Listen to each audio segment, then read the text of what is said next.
Almost there. The text read, my frown deepening as I gazed out the icy window. Frost grasped the edges of the glass with tiny, gnarled fingers, flakes of darting snow spiraling past with muffled, howling wind. The pane rattled softly on its hinges, the street lamp below haloed with a blurred circle of dead white. The driveway remained empty, black sky as undisturbed as the snow. The light from my phone brought my own face into the glass as a ghastly reflection, pale, gaunt skin stark against the dark interior. My other hand softly clutched an old suitcase, a piece of tattered paper wedged between my palm and the handle. It rustled like a dead leaf as the cold draft of the house raced to meet up with the outside air, ripping between slivers in the woodwork. My finger pressed against the screen again with impatience, a small 1043 sliding into view above the text message. It glared at the 1130 above it. Let me know when you're here.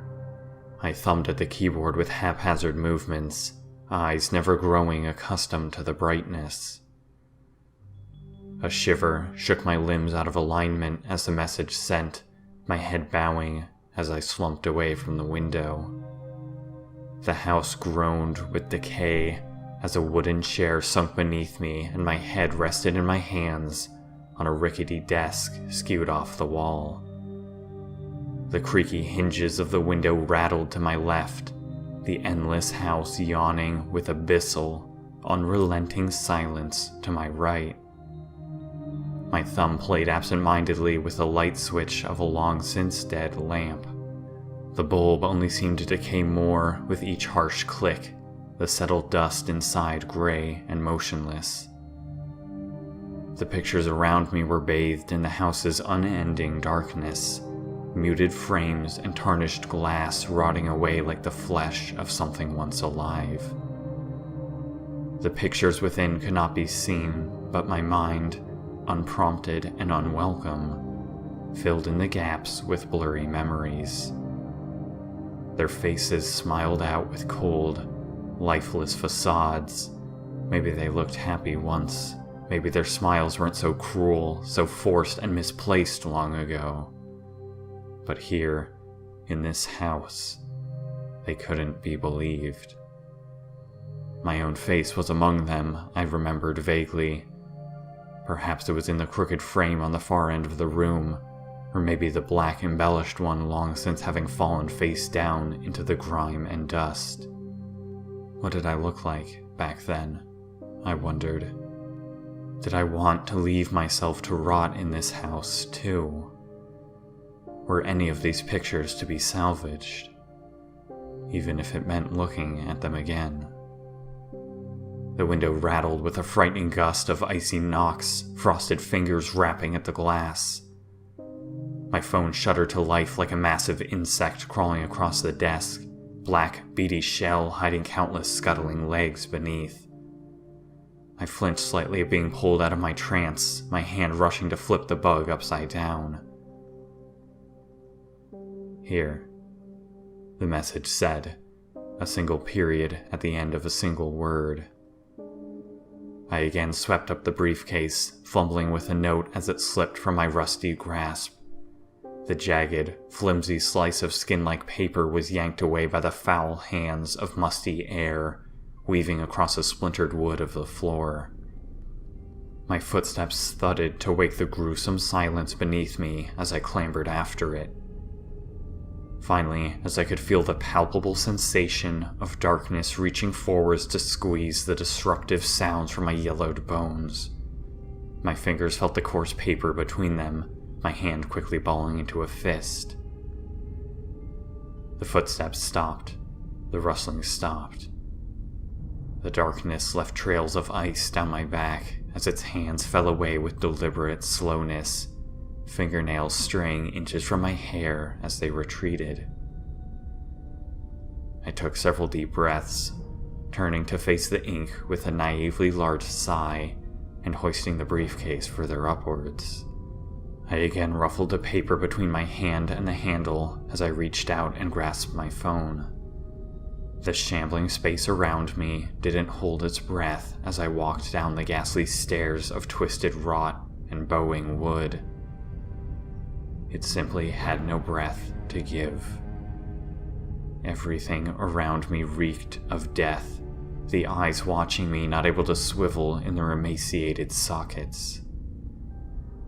The darkness came again as the front door loomed into view, the brass handle flickering with my reflection, one that was falsified.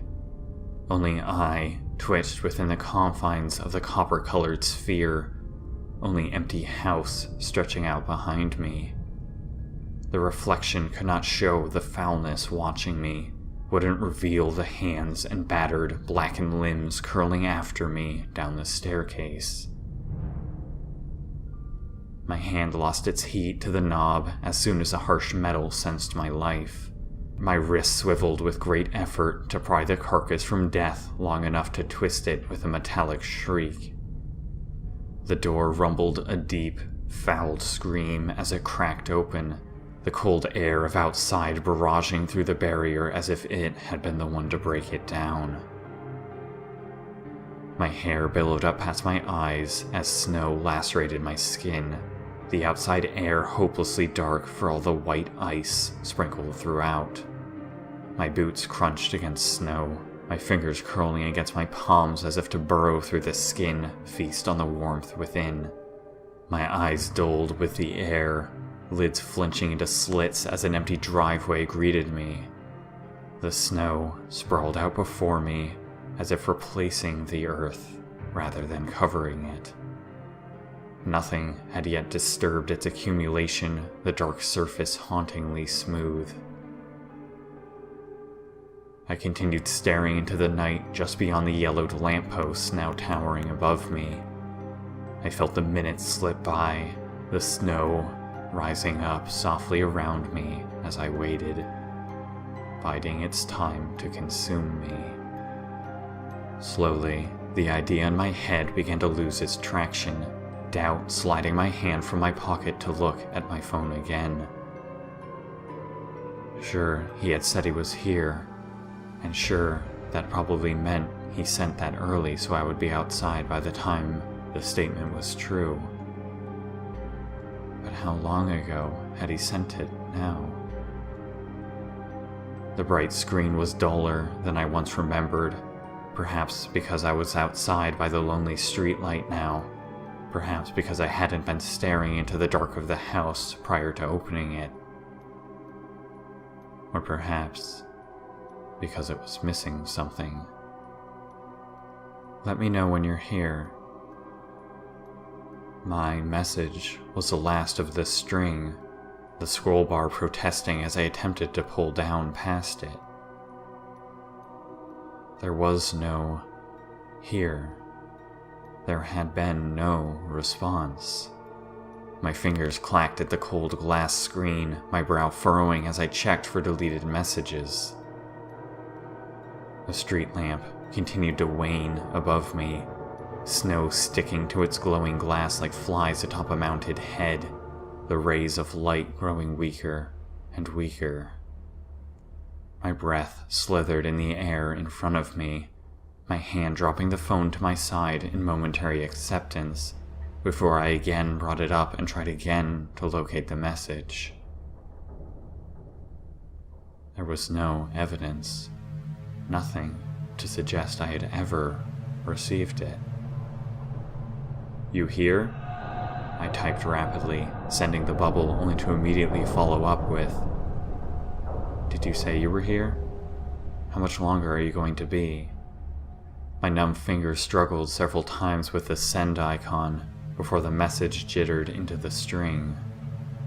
I swiped the screen up several times, eyes scanning the rapidly blurring screen as our past messages streaked past. Soon, the scroll bar impacted the top of the screen with a soundless barrier. Tonight was the first time we had spoken for some time, apparently.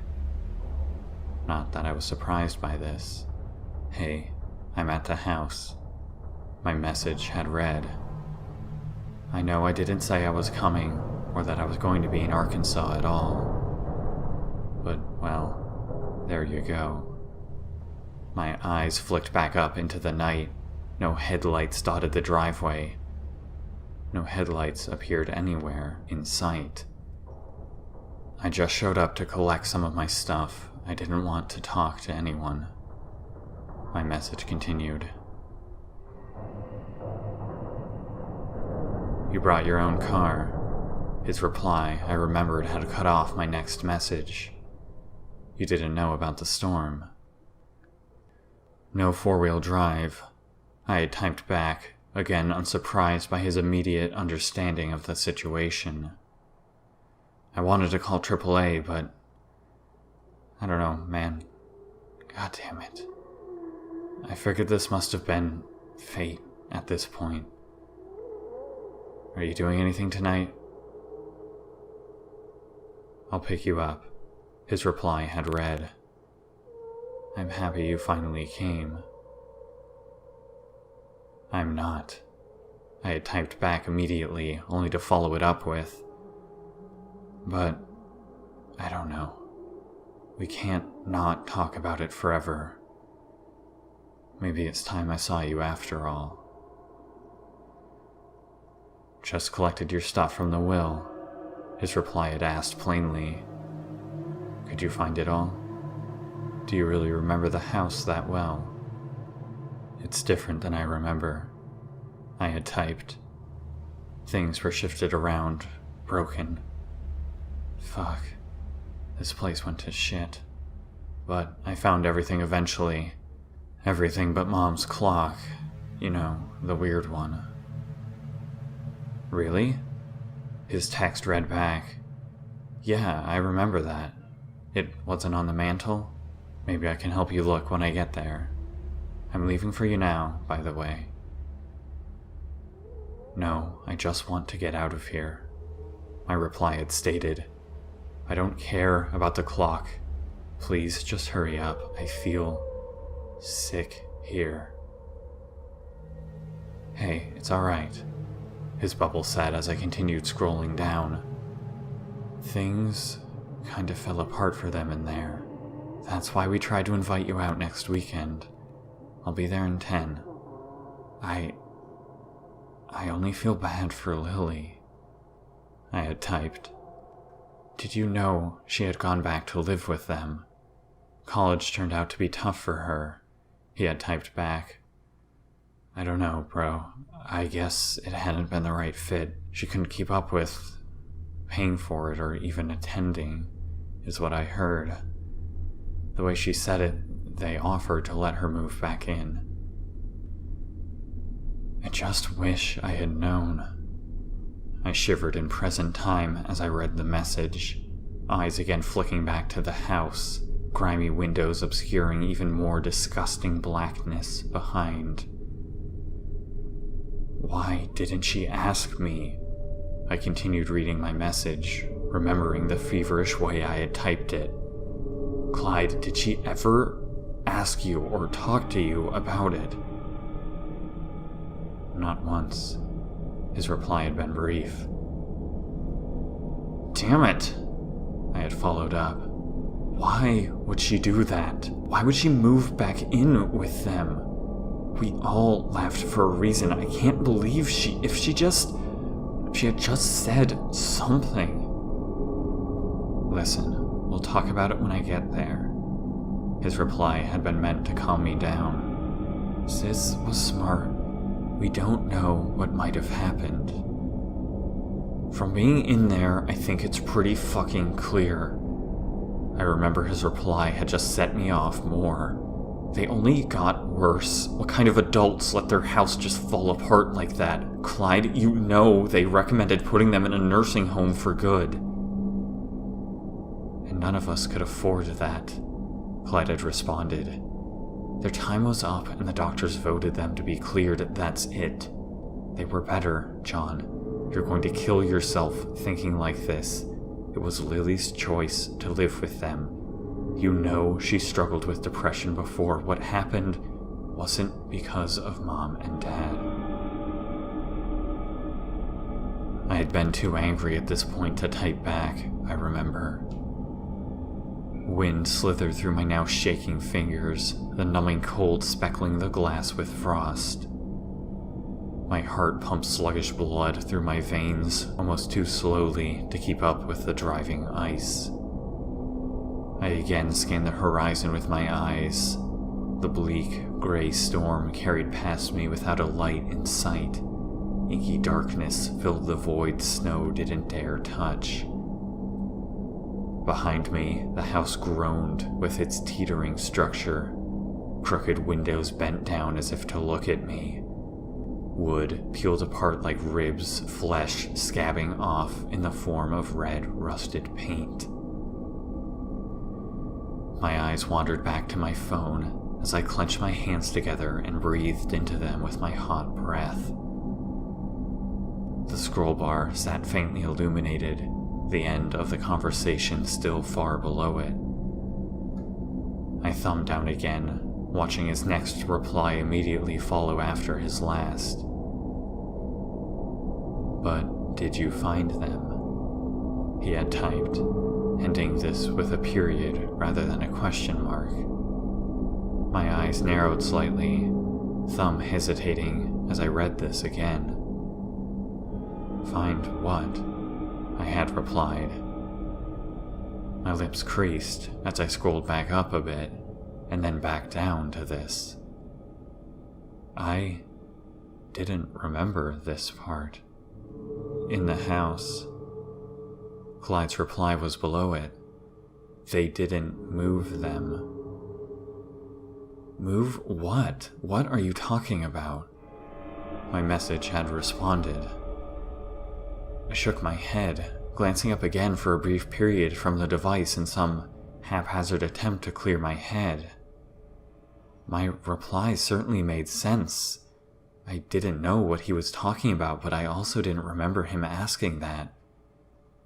Nor did I remember myself typing any response. "You would have known if you had seen them." His reply read, "Maybe you didn't look that hard." Focus on driving. I scrolled down to see my message. "I don't know what you mean, just hurry up." My thumb clacked against the screen with a muted thump, slowly dragging up the conversation, only to feel my blood contract. "The bodies." The reply spoke, a single period at the end. "Funny." My reply was below it.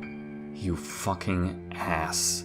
I'm calling AAA. Forget about picking me up. I can't believe you." "They didn't move them." His response immediately followed. "They're just lying in the open. Stiff. Rotting. I don't know what the fuck you're getting from this." My reply was quick and harsh. "But I never want to see you again. I don't know if you're still mad at me for not going to the funeral, but what the fuck is wrong with you? You think this is a joke? This is too fucking far." "Was there a funeral?" he replied. There was no question mark. "Go back inside and look a little harder." The messages continued. "Maybe someone swept them under the rug, but they're still there." I began backing away from the house, heart staggering just like my boots in the sharp snow. My thumb swiped up the page. I'm backing away from the house, even though I know I shouldn't. A response had come from my end. "Right. If you turn around, you'll see her." The other side followed mine. My boots stopped cold in the snow, my flesh searing with frost. "You'll see how she suicided." The text was burning through my vision. You never asked how she did it, did you, John? You can tell me if her mouth is unhinged enough to suggest she was screaming. My response on the screen indicated that I had turned around, a blaring paragraph of her horrific features blurring through my vision as I tried to scroll past it, and my feet scraped against the gravelly snow as my legs locked into a sprint in the opposite direction. 2 descriptors of the corpse managed to streak into my conscious despite my frantic scrolling, however. 2 profanity-filled, hysterical ramblings about standing and walking. My eyes darted through the snow as I nearly reached the front door, before immediately darting around it and towards the corner of the house. I think I can make it to my car. My next message scrolled up on the phone, already having been pre-written, even though I know I need to go back into the house. My breaths were panicked and raw, snow clawing at my lungs as the night rushed past me. By the time the word corner caught my eye on the phone screen, my sprint had already taken me to the corner of the house, my arms pinwheeling as I rounded it in a mad attempt to stop. Right. It will grab you as you round the corner, the other side's message had said. I barely finished rechecking this before I nearly fell forwards to continue my sprint, making the ghastly mistake of glancing behind me. The face was inches away, the rotting mouth, the dangling, shredded hands, the gray skin and grisly eyes seared into my memory instantaneously, despite only seeing it for a millisecond. It didn't grab me, however, my flailing sprint enough to rocket me across the snow as my eyes now stayed glued to the device in my hands. I think it barely missed me. The message from my side read, "But I don't think I'll be so lucky again. I should really go back into the house. I don't think you'll like what you find in your car." The other side had acknowledged me. "My best chance is inside the house." My response followed closely. "I need to go back inside. I won't like what I find in my car." My heart thudded against my ribs with every beat, numb fingers jangling the keys out of my pocket with one hand as I continued scrolling. I'll drop my keys if I try to go to my car. The keys slipped from my grasp before I could finish the message, plunging deep into the snow as I tumbled to an abrupt stop. "Car," the message continued, "and when I turn around to grab them, I won't like what I see. I need to go back into the house." I shook my head, eyes squeezing shut as I whirled around and scooped my hand down into the snow, coming up with a handful of jagged ice and the metallic clanking of my keys. I was running again in a flash, my car's distant lights flashing as I unlocked it. I closed my eyes when I turned around. The conversation read, "I was mistaken before, but this isn't going to work. I need to go back into the house." My sprint only intensified, my eyes now again scanning the phone only in my peripheries. I unlocked the car as I ran towards it. The next message read, "I shouldn't have done that. Now I'm afraid something crawled inside. It might be one of my parents. I won't like what I see in there." My teeth clenched, nerves skittering with terror. "Right, as you get behind the wheel," the other side responded.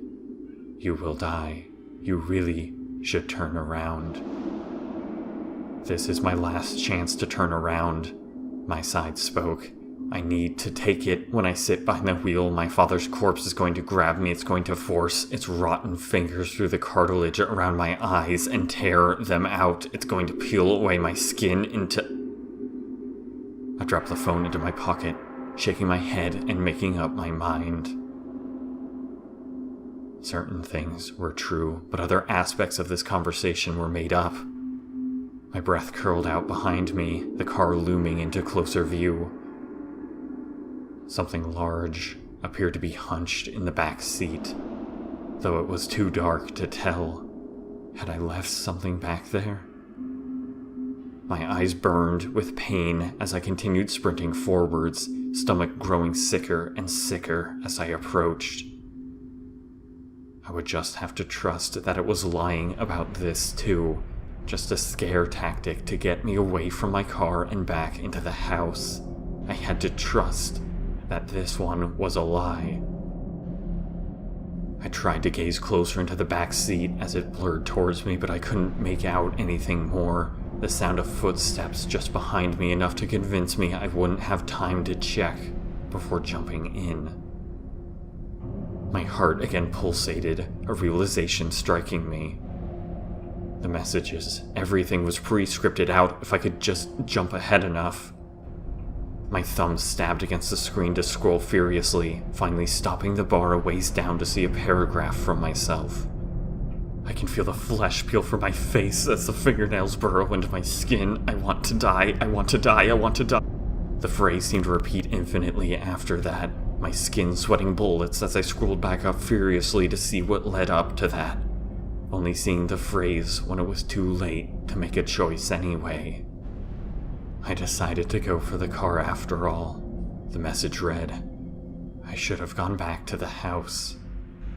My legs locked up in a vain attempt to stop myself, but my momentum was too great to change course now, and in one last brazen act of confidence, I wrenched the door latch open anyway, throwing myself inside and slamming it behind me. The door locks clicked as Lily's corpse smashed against the glass with a deafening thud, mangled face splitting open further as the windshield spiderwebbed. My skin immediately chilled, knowing full well my decision had been wrong, as my shaking irises refused to pull up into the rear-view mirror. The moments ticked by. Then the seconds. The corpse lay flat against the windshield, vile eyes locked on me as its unbreathing chest remained utterly still. Nothing moved behind me. The rearview mirror was empty, my eyes flashing to it before I could stop myself. My phone screen glitched with static as it lay in the passenger seat. The cadaver's head again smashed against the window, gnarled teeth splitting from its unhinged mouth and scattering down the hood as it mutilated itself further, the glass beginning to give way. No fun. The phone shrieked with static, a new message popping up for the first time.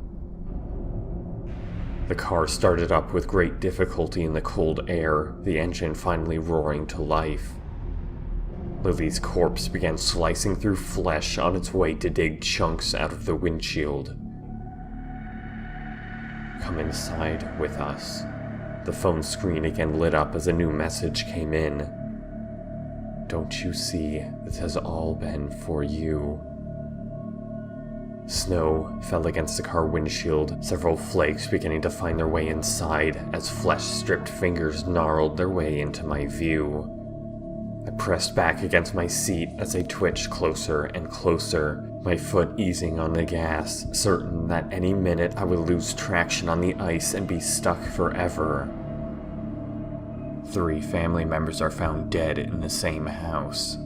The phone screen pierced into my eyes. 2 of them with a history of mental illness, 1 with a history of depression. How many grieving family members called you? How many begged you to come out to the funeral, to the house to pay your respects and collect your items? How many do you think you really talked to?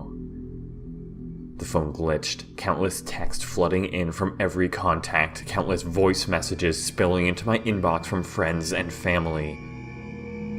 The creature's weight pressed against the hood of the car, but was beginning to falter as the behemoth rolled forwards. It wasn't long before the crooked hand shattered the glass further on their way down, the cadaver's legs buckling beneath the vehicle as it twisted back on itself beneath the tires. The car gained a sudden increase in traction this way, lurching forwards as it rumbled over the pile of flesh like a broken speed bump. It is only me. The phone was frazzling as if experiencing interference. And it's only you now. Your brother reacted very much more kindly when receiving texts from me. Host is you. My eyes lifted upwards as the house drifted past my car. Decayed, dark, and broken. 3 more figures pressed against the windows inside. Their gaunt, haunted faces were all stretched in unending screams, eyes following closely with hideous intensity. Nothing left to live for. The phone shuddered. A death in the family grows my family, don't you see? You have no family but mine. I will not lose you. I slapped the phone off the seat, watching it tumble face down onto the floor. The texts continued to flood in, but I simply focused on steadying my jittering heart as my vision blurred from nausea. My sweaty palms slid along the steering wheel as the house disappeared into the rearview mirror, and my tires continuously lost traction. The rickety driveway finally smoothed out to a paved roadway, but the thick snow left my tires to spin as if trapped underwater. My hands clenched in panicked frustration, head swiveling to look back at the house as the street lamp cut out. 4 figures standing beside it in the darkness. I jerked the car into reverse, and in a clammy, fear-induced act of divine intervention, the car was lifted free from its rut, roaring forwards as I made it onto the main road and slammed the pedal to the floor. Scenery spun past like gloomy specters in the night, swarms of jagged snow jutting through the cracks in my windshield, until the car reached a speed where the displaced air instead vaulted the flakes up and above the roof. The moon was covered in sickly clouds, only my headlights giving me faint view through the blinding snow. The phone buzzed again and again, now receiving calls interspersed with texts. My eyes glanced down to it for a brief second, only to look back up and see that the road was gone. My head cracked against the steering column as the front tires impacted the snowbank and tore the car off kilter. Vile, black lights danced in my vision, hearing numb and muffled as crunching snow settled around me. My head spun like the tires beneath me, roadway pulsing like a distant mirage to my far left. The snowy, empty field extended around me in every direction, only my tire tracks disturbing the haunting scene. My breathing was stifled with my broken nose, my bones aching as I immediately fumbled my hand into the passenger seat, sifting around the floor where I grasped the phone with both hands. The structure still vibrated with its cockroach legs, but my fuzzy vision was just clear enough to allow me to unlock the screen and bring up the phone prompt. 911, an operator spoke. What's your emergency? Accident. My mouth numbly sputtered. I need help. I'm... Grendel Road, Baxter County. Snow was again spinning softly through the windshield and settling cleanly upon my dashboard. Everything was a horrible, muted gray. Are you injured? The operator spoke. Any more vehicles involved? Just me. My voice was raspy, the metal of the car groaning and creaking around me as darkness pressed forwards. I would also... My voice faltered, my saliva bitter and cold as I swallowed it. I'd like to report murders. I need help. The operator line fizzled softly. Several clicks sparked in the background, the silence continuing for some time before the voice finally returned. Okay, sir. The voice frazzled. Are you injured? No, not really. I shook my head, vision heavy. But did you hear what I said? I tried the gas again, tires deep within black ice, liquefied by the friction of their spinning. The car engine hissed as if dying, my headlights shuddering into a dead orange. Okay, sir. The voice spoke again. Any more vehicles involved? Just me! I shouted, frigid air tearing through my open windshield. Are you sending someone or not? The line again fell into relative silence, sizzling and popping. We have no officers on duty. The line finally jittered back into focus. I'm sorry, sir. Please try again. A final harsh pop left the line to go dead. My mouth hung open, blinding phone screen digging into my retinas as I pulled the device down from my face and stared in horror. The device shuddered again, a notification appearing at the top of the screen. It was a text. The sender simply listed as 911.